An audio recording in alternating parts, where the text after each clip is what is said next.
Weekends are meant for relaxing and rejuvenating. But it's easy to forget that when we're swamped with never-ending homework, college applications, and demanding jobs that have us working overtime. Consequently, plans that we originally signed up for might seem like a hassle now. It's perfectly okay to stay in, hit the pause button, and catch your breath.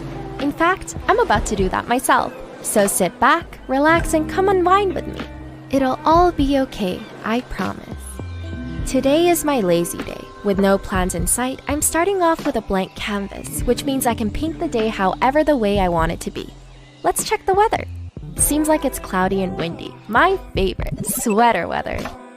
I'm going to go downstairs, greet my cat, and brew myself a hot cup of tea. Whether you enjoy something calming and herbal or strongly caffeinated, ya boy's got you covered. I'm loaded with the good stuff. Now, on to laundry. Sounds like work, right? But doing laundry after a long week can actually be rewarding. I love burying myself with the scent of fresh, clean clothes. Now that I have something to wear next week, there's one less thing I have to worry about. Here, I'm gonna get the first batch started, and then we'll move on to something else. I'm really lucky to live in a quiet area surrounded by woods. Today, I think I'll go for a bike ride. I've got my favorite cardigan on and a scarf to keep my neck warm. Sometimes, nature is the only friend you need. As much as I love spending time with my friends and family, I love going off by myself and having my own solitary adventures.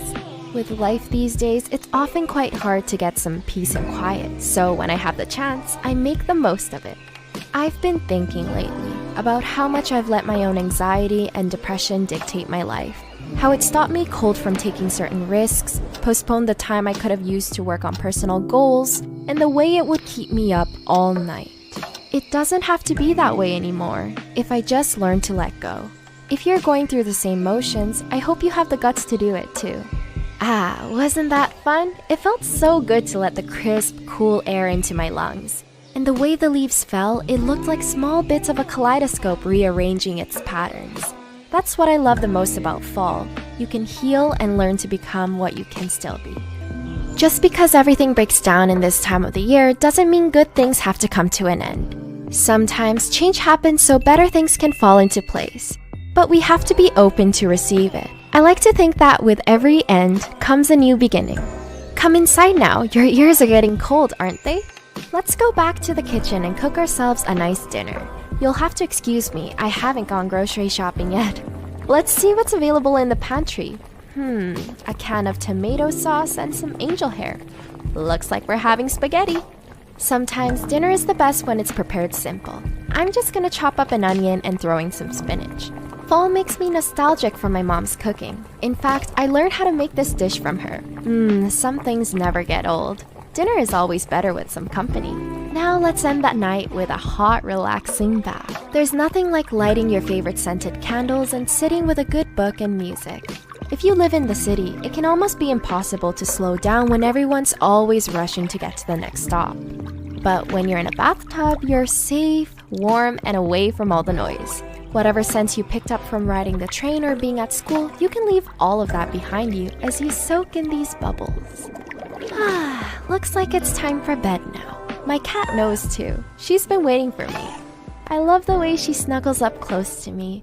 Another day has come to an end, but it was everything I needed. Are you feeling better now? Keep these tips in mind the next time you're all wound up.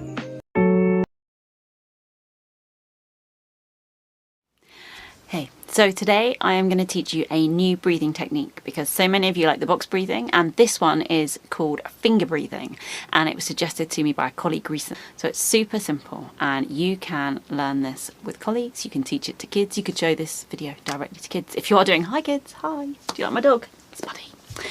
Okay, so first of all, take your hand in front of you, spread it out, think like a starfish, okay? And what we're going to be doing, we're going to take a finger from our other hand and we're going to trace around our fingers. So we get to the top of each finger, we're going to pause. As we get to the bottom, we pause.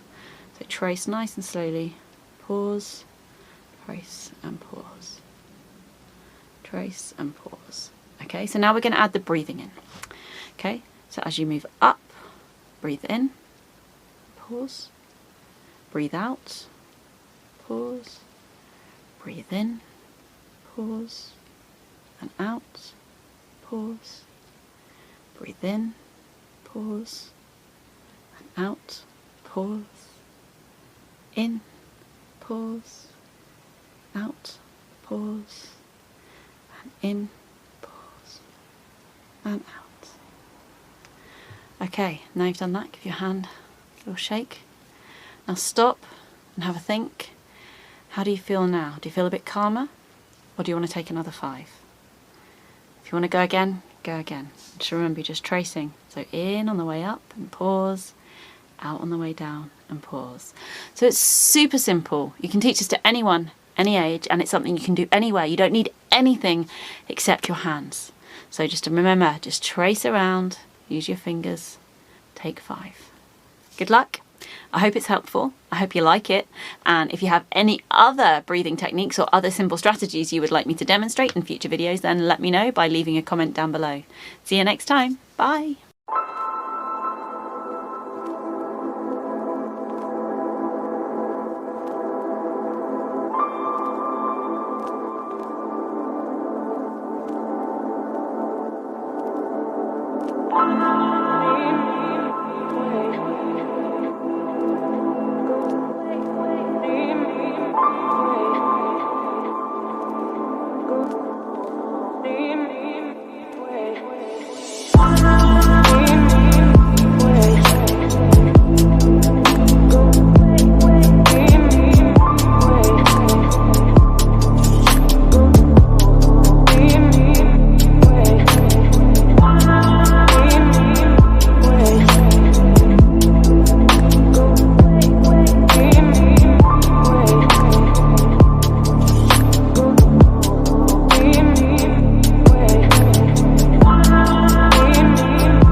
day-to-day life, when people feel stressed or feel anxious, the tendency is to always reach for a substance.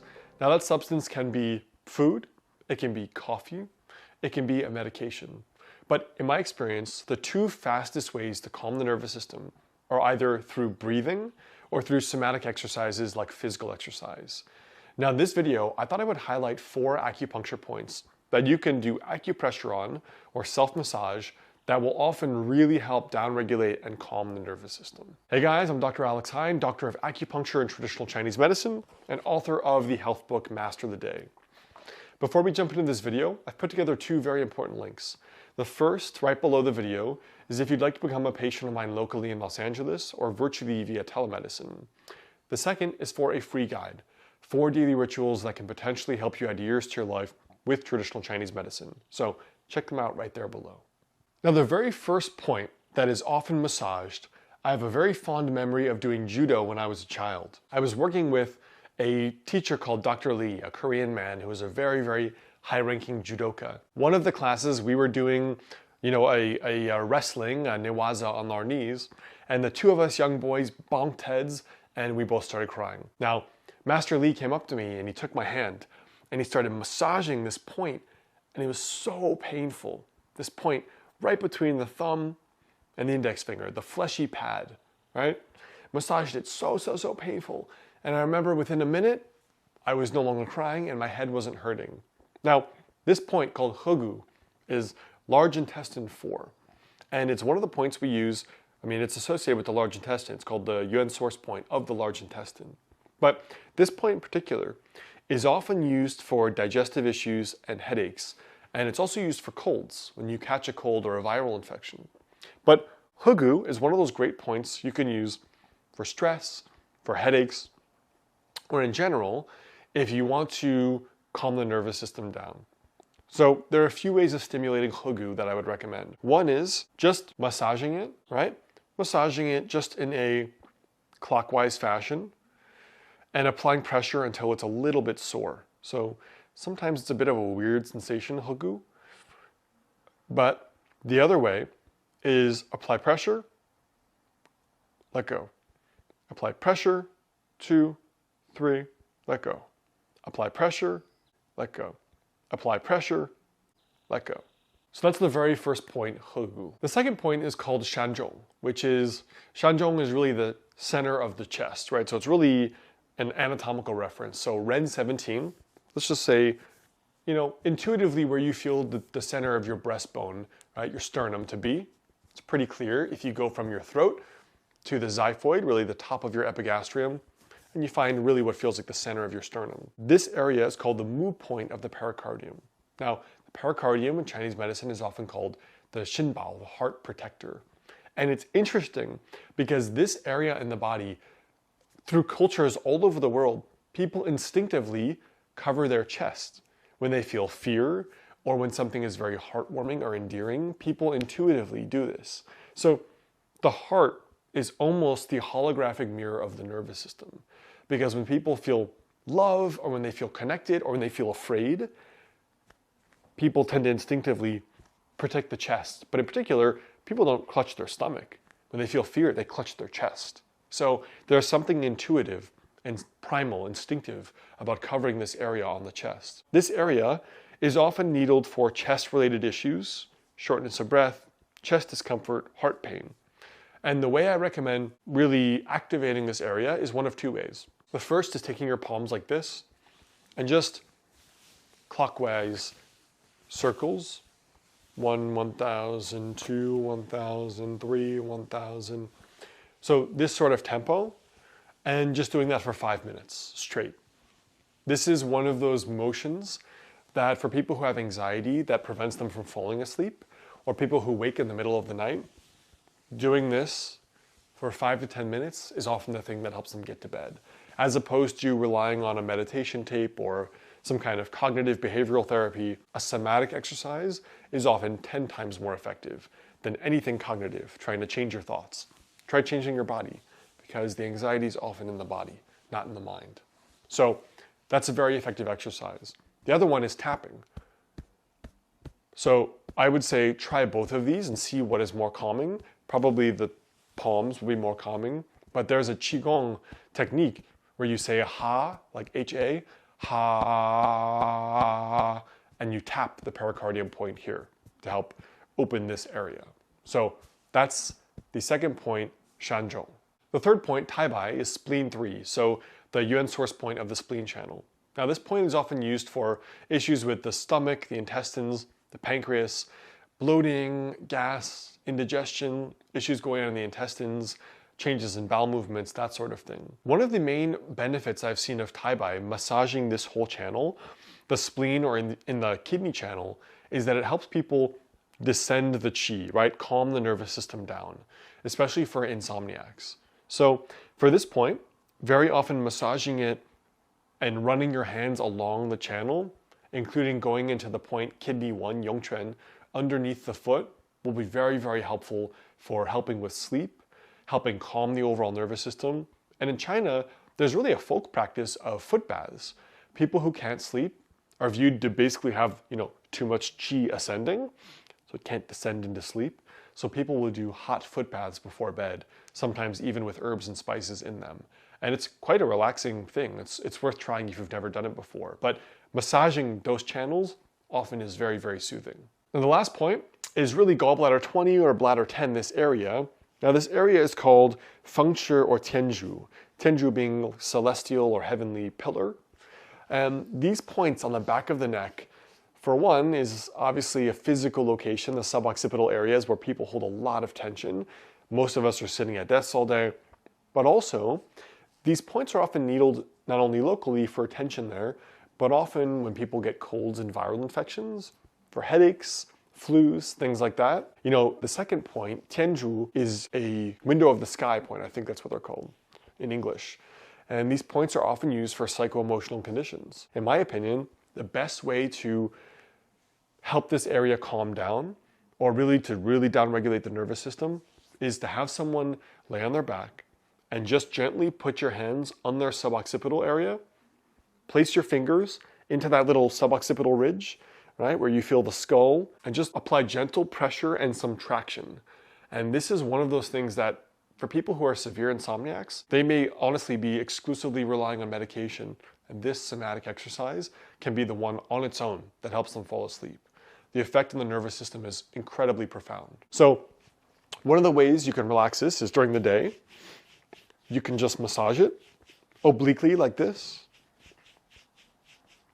And alternatively, if you obviously have someone there, the absolute best way is lay down and have someone just put their hands under your head, put some traction in the suboccipital area, and just cradle the head for 5 to 10 minutes. A lot of people will just fall asleep doing that alone. So these 4 points can be incredibly useful. Hegu, Shanzhong, Taibai on the foot, and Acupuncture or Tianzhu. So next time you're feeling stressed, try some of these techniques for these points and let me know how you guys feel.